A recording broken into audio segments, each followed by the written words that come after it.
What do you think? I think, like we were talking about yesterday, one of the first steps to releasing programs is to Yes. first look at the programs and Yes, be, see the program. be aware of that course. they exist. So That I they imagine exist, that there's yes. a parallel Yes, between yes, that and what we're talking about here. yes, Yeah. yes, yes. So first observing it. You reminded me of something which is very important. Like, I don't know whether I told that example yesterday, but I always say this example, which is freedom starts with awareness first. Let's say we have a snake in this house, right? And the freedom process starts first with the awareness that the snake exists. Because if I don't see the snake, if I am not aware of the snake in this house, how can I be free? Right? First, I must see. I see, there's a snake there. Then I will take the action to free the house from the snake, right? Yes. In the same way, that which is within us, all these things, first step is to be aware. Because in many cases we are not aware. We don't see what is going on within us. We don't watch. So how can we be free, including the programs? The first step is to be aware. We have so many programs which we are not even aware of. Like a simple program is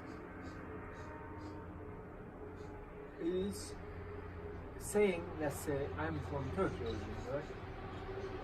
So being a Turkish is a program, right? Sure. That's a program. So, but until I began being interested in these kind of things, I didn't even know that was a program that is put in there, right? There's a flag, there's a country you belong to, right?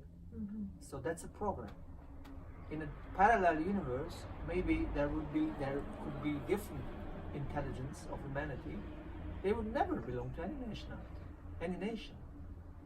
They would be just humans, right? Why do we need to belong to a certain nation? What about human nation? Why can't we have the human nation instead of a certain nation, X nation? And then it's inevitable these nations will fight with each other and kill for their flags and for their, So that's one program. But many people will resist it, right? Because that's a strong program. And also they may think, then what am I left with if you remove all these programs? What's my identity? Right? If I am not American, if I am not Russian, if I am not Christian, if I am not Buddhist, if I am not this, if I am not that, right? We identify ourselves with many different things. If I'm not an aunt, if I'm not a wife, if I'm not Yes. a mother, If I am not vegan, Or I'm not a writer, yes.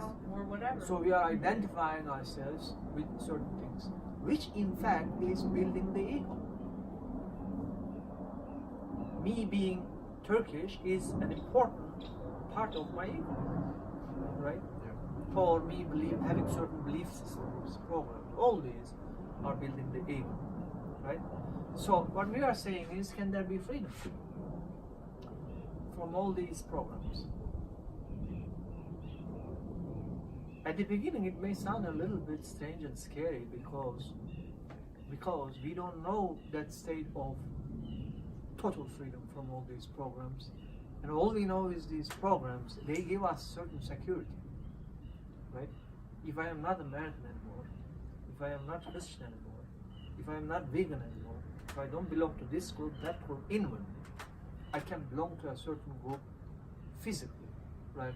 Let's say a pool organization that I'm a member. That's okay, but psychologically I don't belong. I don't identify myself with any group. Why should I belong to any group psychologically? It gives me security, to psychological security, to belong to a group. It's probably a tribal instinct. True. Yes. So then, therefore, the mind at the beginning may be fearful a little bit of having such freedom because it finds certain security of belonging to a group.